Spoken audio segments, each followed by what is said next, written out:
It was a hot summer day and all the engines were working hard.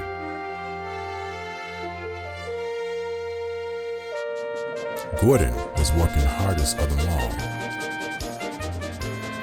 "Come on, you coaches," he puffed.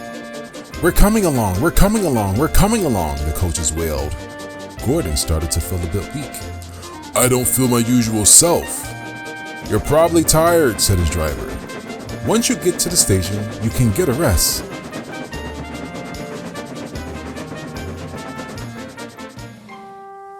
Gordon was later resting on a siding. The express had been so heavy and he felt more exhausted than usual. "I get so out of breath," he complained. "But nobody cares.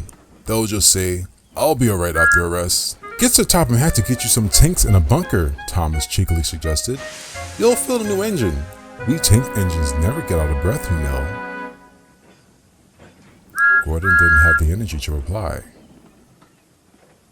The men worked hard on Gordon, but they couldn't make him feel better. "You need new tubes, Gordon," they said. "You need to go to the works and have them fitted." Gordon felt defeated, but secretly was relieved. So Topham Hatt arrived at the sheds that night. "While Gordon is away, I want Henry to take over the express duties until he gets back." Henry was delighted. Henry was excited and pulled the express dutifully all week.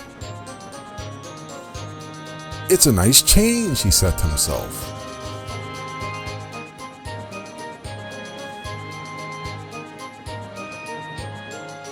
But Henry fell ill too. "I feel all funny inside," he said. "Bother, just what I needed," Sir Topham Hatt said. "Gordon isn't due back until tomorrow, and the express is due out." "We have no spare engines except Thomas," said the inspector to Sir Topham Hatt, "but he can't pull the train on his own." "Could Percy help?" asked Sir Topham Hatt. The inspector pondered. "The two of them might manage with Duck helping as well," he suggested. "It's only as far as the works, and they are sure to have a spare engine there."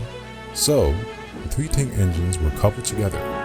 Thomas nearest to the train, Duck in the middle, and Percy at the front. Then slowly, but surely, they started the heavy train. "Come on, come on, come on," fussed Percy importantly. We're doing it, puffed Duck. Pull harder, grumbled Thomas to the others. The train pulled out of the station. The engines couldn't go as fast as Gordon, but the passengers didn't mind. They knew the 3 engines were doing their best.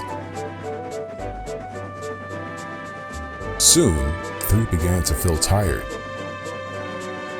They struggled valiantly up the hill.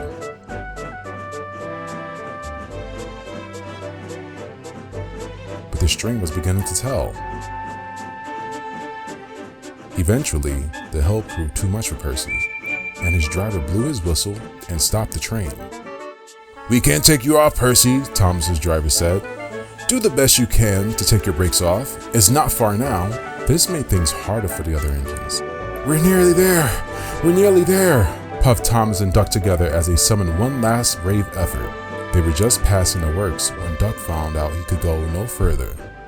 Thomas could not pull the train on his own, and the cavalcade stopped a few yards short of the station platform. There, standing, watching from the work siding, was Gordon. He had seen everything. Sir Topham Hatt, who had been on the train, came out to thank the engines. He was proud of them. "You did very well to get so far," he said. "And now, you deserve a rest." A new engine took their place. As the tank engines moved wearily away, Gordon looked at Thomas and smiled. Then he took 3 deep breaths and winked. He didn't need to say anything. Thomas knew exactly what he meant.